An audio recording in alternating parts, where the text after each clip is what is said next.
Have you ever spent nights being plagued by negative thoughts? Perhaps you get insecure about certain aspects of your life or feel like something is about to go wrong. These constant negative thoughts can drive unnecessary fear and hinder you from being your best self. So, to help you conquer this, here are 6 ways to overcome negative thoughts. Number 1, recognize cognitive distortions.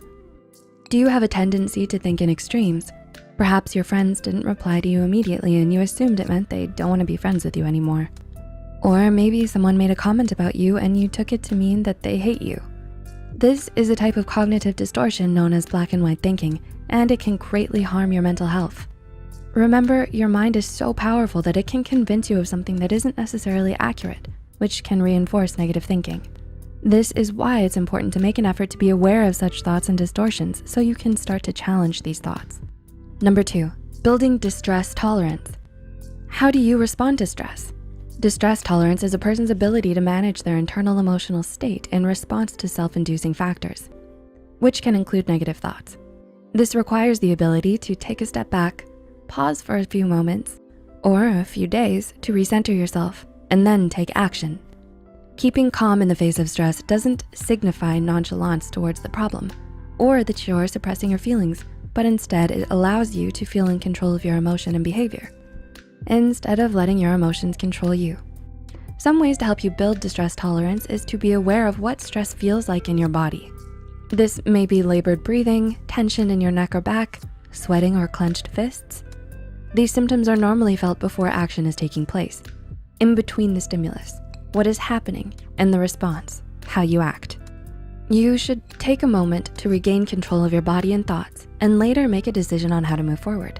After all, you have the power to decide if you wanna act in accordance with your temporary emotions and feelings, or if you wanna act based on healthy logic, your values, and what's in your long-term best interest. Number 3, changing the perception of the problem or reframing.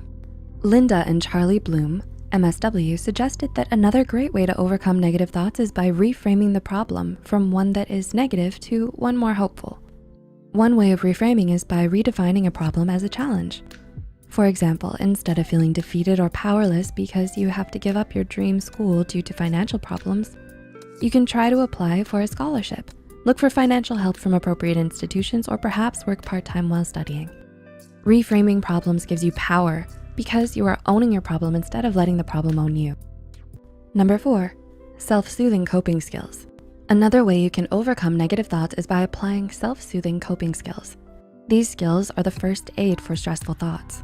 Examples of skills are A, affirmations. These are short and powerful words you can tell yourself to assist you in having positive thoughts. For instance, I may not be in control of this situation, but I have control over myself, and that is enough. B, deep breathing.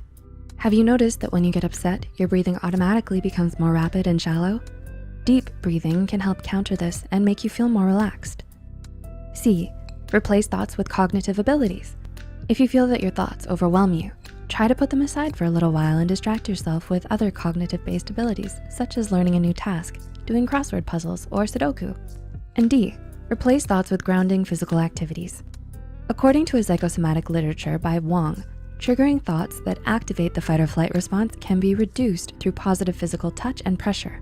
Some examples you can try include counting your breath, bringing attention to both of your feet and noticing how they feel on the ground, placing a hand on your heart, or touching something soft like your pet's fur or a fuzzy blanket. Number 5, release judgments. Do you have some brutal opinions about yourself? Sometimes no matter how successful or happy you seem externally, you may still hold on to destructive and judgmental thoughts about yourself. You might compare yourself to your ideal version of yourself or to other people and feel like you fall short. Because of this, it's important to learn to let go of such judgments. Even if it's hard to do, it's definitely possible with some practice. And in time, you may find yourself more at peace with yourself. And number 6, express your thoughts and feelings in a journal or with people whom you trust. Can you talk about your feelings or do you tend to bottle them up? When you start to constantly ruminate over your negative thoughts, it can start to negatively impact your day-to-day life. For this reason, it's important to find healthy ways to express your thoughts and feelings. Perhaps you can find a close friend or loved one to talk about it, or you can write them down in a journal. If you're not too fond of writing, you can also try out many different kinds of journaling, such as visual journals, where you create sketches and drawings, or you can record or dictate your thoughts to a phone recorder.